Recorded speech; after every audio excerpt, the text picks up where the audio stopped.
विद्यार्थी मित्रांनो, लास्ट पिरियडला आपण ह्युमिडिटी म्हणजे काय पाहिलं. हवेमध्ये बाष्प असते. कारण काय, आपल्या पृथ्वीवर पाण्याचं प्रमाण खूप जास्त आहे. 71% of the earth covers by water. यामुळं या पाण्याचं बाष्पीभवन होऊन हवेमध्ये बाष्प असतं, म्हणजे पाण्याची वाफ असते. आणि ह्या पाण्याच्या वाफेमुळं हवा ह्युमिड बनते आणि त्यालाच ह्युमिडिटी बनते. मॉइश्चर असते, हवेमध्ये मॉइश्चर जमा होते, त्याला आपण ह्युमिडिटी बोलतो. The moisture present in the air is called humidity. हवेची बाष्प धरून ठेवण्याची कॅपॅसिटी ठरलेली असते व्हॉल्यूमनुसार, टेम्परेचरनुसार. जसं टेम्परेचर कमी राहील, हवेची बाष्प टिकून ठेवण्याची कॅपॅसिटी कमी असते. टेम्परेचर जास्त असेल, हवेमध्ये बाष्प टिकून ठेवण्याची कॅपॅसिटी जास्त असते. म्हणून जेव्हा टेम्परेचर कमी व्हायला लागते तेव्हा हवेची कॅपॅसिटी बाष्प टिकून ठेवण्याची कमी होते. त्यामुळं जास्त जो आहे, लिमिटपेक्षा जास्त जो बाष्प आहे तो पाण्याच्या थेंबात रूपांतर होत असतो. आणि त्यालाच आपण दव बिंदू म्हणतो. आणि त्या टेम्परेचरला आपण ड्यू पॉइंट म्हणतो. हवेमध्ये बाष्प मर्यादेपेक्षा जेव्हा जास्त जमा असते तेव्हा त्या एअरला आपण सॅच्युरेटेड एअर विथ वेपर म्हणतो. when the air contains maximum amount of water vapor than limits, it is called saturated air with vapor at that temperature. आणि जर बाष्प कमी असेल, लेस असेल than the limit, then it is called unsaturated. अशा वेळेस टेम्परेचरनुसार हवेमध्ये बाष्प टिकवून ठेवण्याची कॅपॅसिटी असल्यामुळं जेव्हा टेम्परेचर कमी होत असतं तेव्हा ड्यू पॉइंट तयार होत असतो. उदाहरणार्थ 40 डिग्री तापमानाला 49 ग्रॅम बाष्पात हवा टिकून ठेवू शकते. 1 किलोग्रॅमची एअर, 1 किलोग्रॅम हवा 49 ग्रॅम बाष्प टिकून ठेवू शकते 40 डिग्रीला. तेच 20 डिग्रीला फक्त 14.7 ग्रॅम टिकून ठेवू शकते. मग अशा वेळेस जेव्हा 40 डिग्रीवरून 20 डिग्री जर तापमान आलं तर फक्त 14.7 ग्रॅम बाष्प हवेत राहील. बाकी 49 पैकी उरलेला बाष्प पाण्याच्या थेंबात तयार होईल आणि दव तयार होईल. तेव्हा त्या टेम्परेचरला आपण ड्यू पॉइंट म्हणत असतो. म्हणजे एखादी हवा अनसॅच्युरेटेड असेल, बाष्प कमी असेल, पण त्या हवेचं जर आपण टेम्परेचर कमी झालं, तीच हवा सॅच्युरेटेड बनते. कारण टेम्परेचर कमी झाल्यामुळे बाष्प टिकून ठेवण्याची कॅपॅसिटी कमी होते आणि त्यामुळे ती सॅच्युरेटेड बनते आणि दव तयार होत असतो. So if you take the unsaturated air with vapour at a given temperature and the temperature decreases at such level that the air becomes saturated at that temperature, then that temperature is called dew point. तेव्हा त्याला आपण due point म्हणत असतो. त्यानंतर पुढे आपल्याला पाहायचं absolute humidity. हवेमध्ये बाष्प किती प्रमाणात आहे, किती अमाऊंट आहे, हे आपल्याला ॲब्सोल्यूट ह्युमिडिटीद्वारे कळतं. दिलेल्या युनिट व्हॉल्यूममध्ये बाष्पचं मास किती आहे. The mass of water vapour present in unit volume of air is called absolute humidity. Unit volume म्हणजे आपण 1 मीटर क्यूब एवढं व्हॉल्यूम घेतो हवेमध्ये. त्याच्यात किती मास जमा आहे, हवा बाष्प किती मास बाष्प जमा आहे, त्याला आपण ॲब्सोल्यूट ह्युमिडिटी म्हणतो. म्हणजे दिलेल्या हवेच्या भागात किती बाष्पाचं मास जमा आहे हे आपल्याला ॲब्सोल्यूट ह्युमिडिटीद्वारे काढतात. Absolute humidity is the mass of water vapour present in unit volume of air. आणि याची युनिट आहे किलोग्रॅम पर मीटर क्यूब. म्हणजे मीटर क्यूब हे व्हॉल्यूमचे युनिट झालं. दिलेल्या मीटर क्यूब एअरमध्ये व्हॉल्यूम ऑफ एअर झालं. किती किलोग्रॅम बाष्प आहे, वॉटर वेपर आहे, हे ॲब्सोल्यूट ह्युमिडिटीद्वारे लक्षात येतं. मास of water vapour present in unit volume of air is called absolute humidity. त्यानंतर हवा ओलसर आहे का कोरडी आहे हे आपल्याला कसं काढतात? मॉइस्ट आहे का ड्राय आहे हे काढायचं असेल तर रिलेटिव्ह ह्युमिडिटी फॅक्टर असेल. Relative humidity. आता आपल्याला माहिती आहे की सॅच्युरेटेड एअर कधी बनतो? जर त्या हवेमध्ये बाष्पाचं प्रमाण मॅक्सिमम पेक्षा जास्त असेल तेव्हा ते सॅच्युरेटेड बनतो. तर रिलेटिव्ह ह्युमिडिटी म्हणजे काय की दिलेल्या व्हॉल्यूममध्ये दिलेल्या टेम्परेचरला हवेमध्ये बाष्प किती आहे ऍक्च्युअल त्याला त्याच हवेला सॅच्युरेटेड व्हायला किती लागते या दोघाचा रेशो काढतो, पर्सेंटेज मध्ये काढतो. म्हणून percentage relative humidity equal to actual mass of vapor, actual mass of vapor in given volume and temperature. दिलेल्या व्हॉल्यूम ऑफ एअर मध्ये आणि दिलेल्या टेम्परेचर मध्ये किती आहे ऍक्च्युअल आहे. समजा ह्या रूम मध्ये हवा आहे, टेम्परेचर ठराविक आहे, ऍक्च्युअल किती आहे आणि याच हवेला आता सॅच्युरेटेड होण्यासाठी किती लागते. Mass of vapour required to saturate air, required to saturate given volume of air, given volume of air and temperature into 100. त्याला 100 ने मल्टिप्लाय करायचं. ऍक्च्युअल किती आहे दिलेल्या एरियात आणि त्या एरियाला सॅच्युरेटेड करण्यासाठी किती वेपर लागतो या दोघाचा रेशो काढायचा. समजा हवा सॅच्युरेटेड आहे, सॅच्युरेटेड आहे म्हणजे सॅच्युरेशन साठी लागणार मास आहे ऍक्च्युअली तेवढंच आहे, तेव्हा रिलेटिव्ह ह्युमिडिटी काय निघणार 100%. काय निघणार 100%. जेव्हा रिलेटिव्ह ह्युमिडिटी 100% असते तेव्हा ड्यू पॉइंट तयार होत असतो, दव तयार होत असतो, तेव्हा दव तयार होत असतो. कारण सॅच्युरेट करायला किती लागते तेवढंच जर ऍक्च्युअल मास असेल तर ती रिलेटिव्ह ह्युमिडिटी काय होणार 100%. आणि सॅच्युरेटेड आहे म्हणजे बाष्प मॅक्सिमम आहे.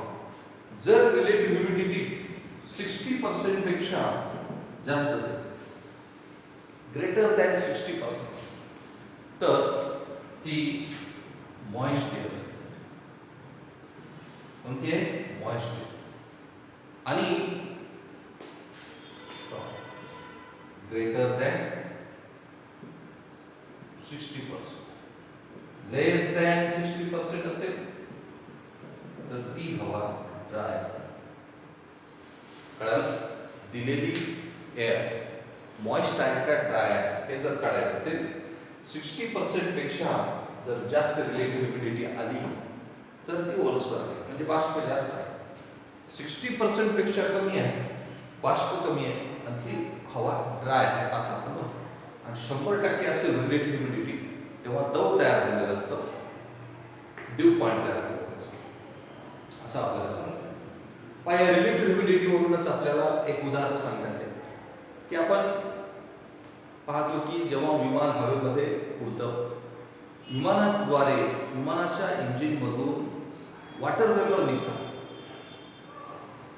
विमानाच्या इंजिनमधून हॉट वेपर्स निघतात इंजिनमधून. हे हॉट वेपर्स त्या ढगातून जात असताना, आकाशातून जात असताना त्याचा एक व्हाईट ट्रेल तयार होतो, पांढरा पट्टा दिसतो.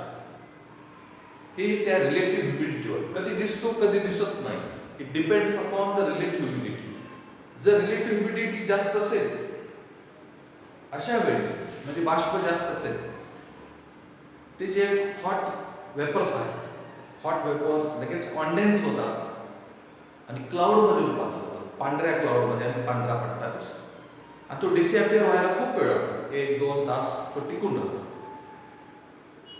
आणि जर रिलेटिव्ह ह्युमिडिटी कमी असेल तर वॉटर वेपर जे आहे कॉन्डेन्स होत नाही, कारण ती हवा ड्राय आहे, मिसळते हवेमध्ये, वेपर्स मिसळून जातात. तेव्हा काही वेळेस मग थोडासाच पट्टा तयार होतो किंवा काही वेळेस तयारही होत नाही. तर हे कशावर अवलंबून आहे? रिलेटिव्ह ह्युमिडिटीवर. पुढे बघा, page number 67. Try this. Take a bottle of cold water out of refrigerator. एक थंड पाण्याची बॉटल घ्या, फ्रीजच्या बाहेर काढा, फ्रीज बघून बाहेर घ्या, and keep it outside for a while. थोडा वेळ बाहेर ठेवा. Observe the outer surface of water. बॉटलचा बाह्य भाग बघा, आउटर सरफेस बघा, ऑब्झर्व करा. Drops of water can be observe on the outer surface of water. काय दिसेल तुम्हाला? बॉटलच्या बाहेरील भागावर पाण्याचे थेंब तुम्हाला दिसतील. In the same way, if we observe the leaves of plants, grass, or window glass of vehicles in the early morning, we see water droplets collected on the surface.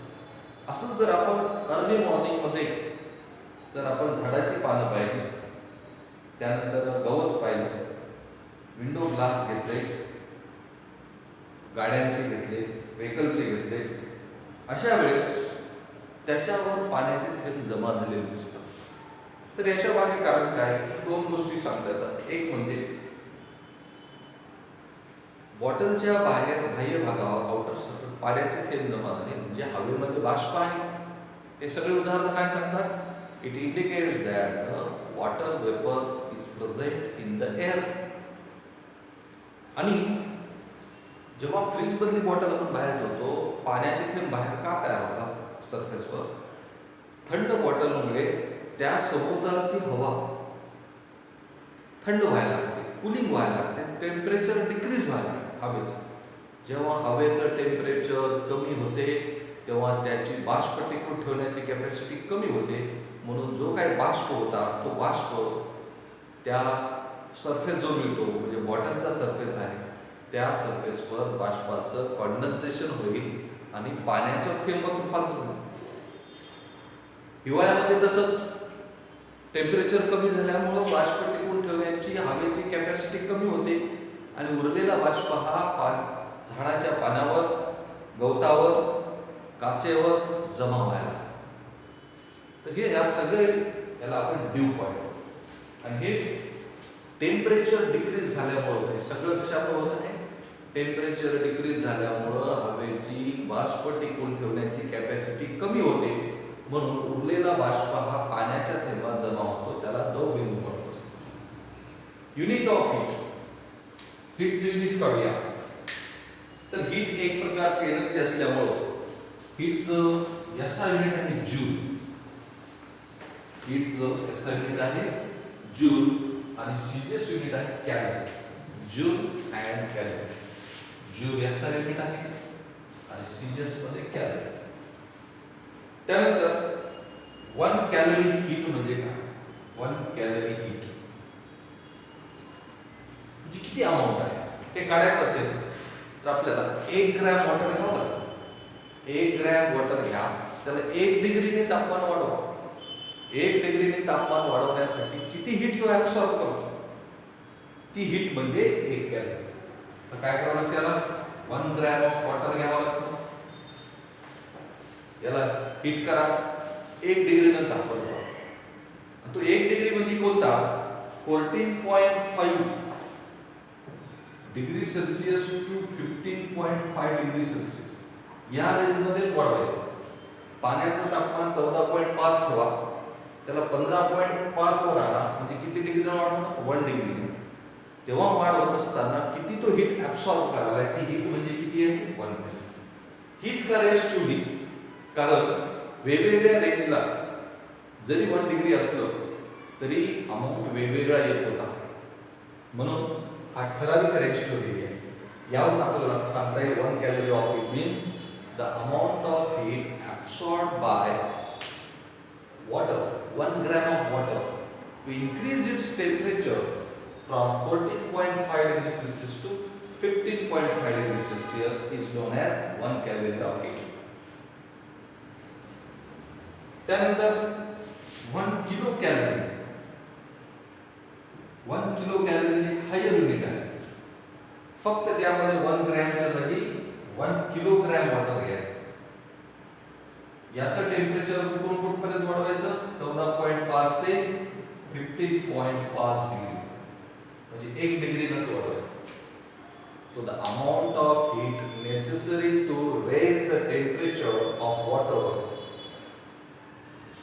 amount of heat to raise the temperature of 1 kilogram of water from 14.5 degrees Celsius to 15.5 degrees Celsius is called 1 kilocalorie.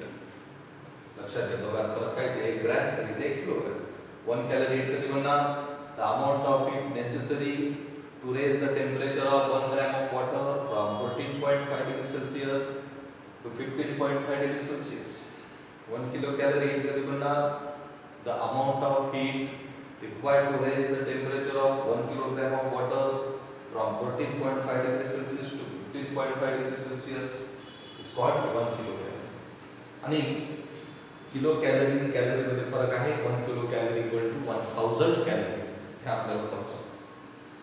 तर always remember बघा, if we heat 1 kilogram of water by 1 degree Celsius in different temperature range than 14.5 degrees Celsius to 15.5 degrees Celsius, the amount of heat required will be slightly different. बा जर आपण या रेंजला सोडून दुसऱ्या range मध्ये जर heat करू लागलो, अमाउंट ऑफ हीट वेगळी येत होती, म्हणूनच आपण ही रेंज ठेवलेली आहे.